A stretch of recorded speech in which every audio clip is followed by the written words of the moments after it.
اب سے کچھ پہلے تک ان کا معاملہ یہ تھا کہ اسلام ایز اے مذہب سے ہماری کوئی دشمنی نہیں،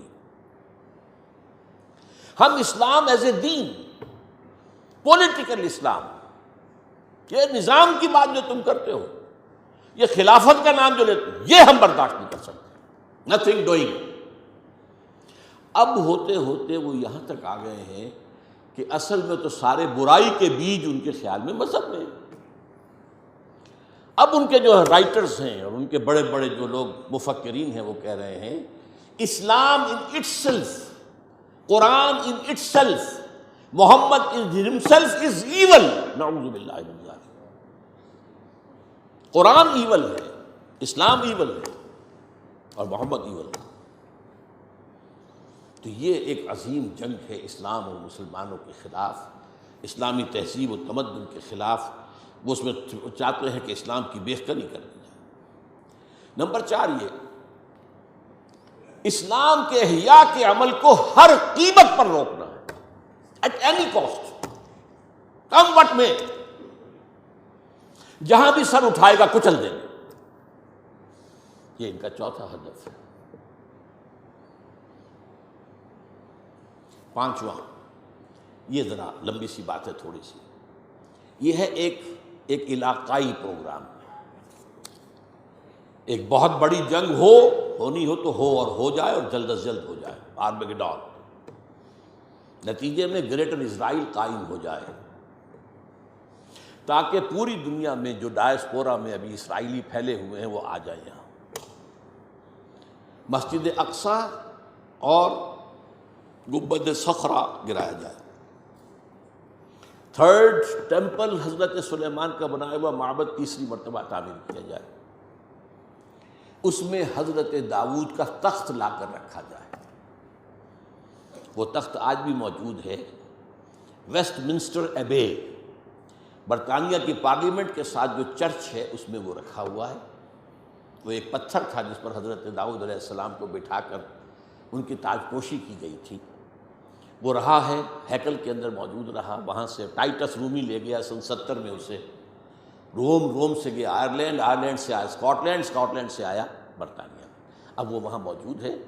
اور برطانیہ میں بادشاہ ملکہ کی کورونیشن جو ہوتی ہے اسی پتھر پر بٹھا کر ہوتی ہے۔ جب وہ آ جائے گا تو یہ چیزیں تو مشترک ہیں ان کے درمیان،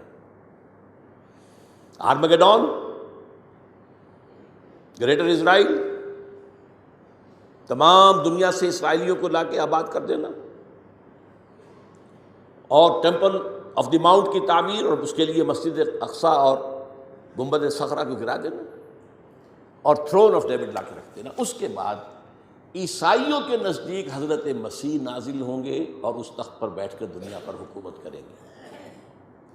یہاں ہمارا ان کا عقیدہ کچھ آ کر مل جاتا ہے، اور اس یہودیوں کے نزدیک ان کا جو مسیحا جس کے وہ منتظر ہیں وہ آئے گا، جس کو ہم کہیں گے دجال، المسیح الدجال، ان کا مسیحا جھوٹا، وہ آ کر بیٹھے گا اور وہ دنیا پر حکومت کرے گا۔ یہ ہیں ان کے اہداف۔ اب دیکھیے میں تھوڑی تھوڑی تقسیم آپ کو بتا دوں۔ اس کے بعد کیتھولک یہ چاہتے ہیں کہ فلسطین میں ایک کیتھولک ریاست قائم ہو جائے، یہاں فرق ہے اب ان میں۔ یہودی چاہتے ہیں کہ اسرائیلی ریاست قائم ہو جائے۔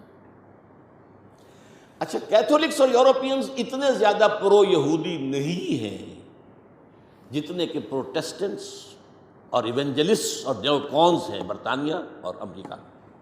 ان میں تھوڑے فرق جو ہیں اس اعتبار سے رہتے ہیں۔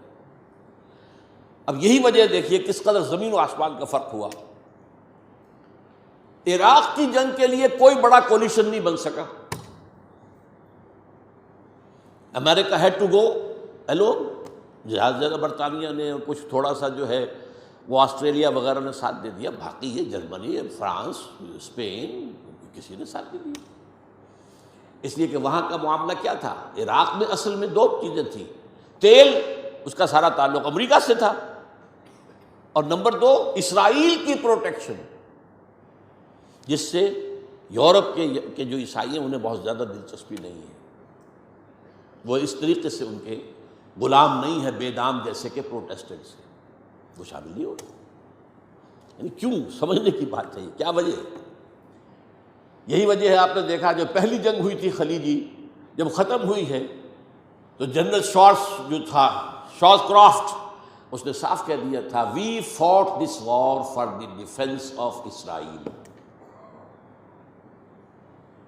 اور اب جیسے ہی اس جنگ کے اندر جیسے ہی فال آف بغداد ہوا، شیرون نے، بدماش نے کہہ دیا تھا کہ ان قریب عراق پر ہمارا قبضہ ہوگا. اس سے اندازہ ہو جاتا ہے آپ کو کہ یہ جنگ کیا تھی. چونکہ اس جنگ کے ہدف یہ دو تھے، لہذا یورپ اس میں نہیں آیا. یہ سمجھنے کی بات ہے، کیا ہو رہا ہے، کیوں ہو رہا ہے، کس لیے ہو رہا ہے، یہ فرق کیوں. افغانستان کا معاملہ اس کے برعکس ہے. وہاں اسلام نے سر ابھارا تھا، اسے کرس کرنا یہ سب کے نزدیک متفق علیہ ہے. تاریخ انسانی کی عظیم ترین کولیشن بن گئی، عظیم ترین. اس کے لیے اپنے ہاں کی رائے عامہ کو ہموار کرنے کے لیے اپنے ٹوئن ٹاورز خود گرائے بدماشوں نے، تاکہ غیظ اور غضب پیدا ہو جائے امریکی قوم کے اندر، اور وہ ہر طرح کی ہماری دولت جو ہے سینکشن کرنے کو تیار ہو جائے جنگ کے لیے. ڈیزی کٹرز آ گئے، سب کچھ آ گیا.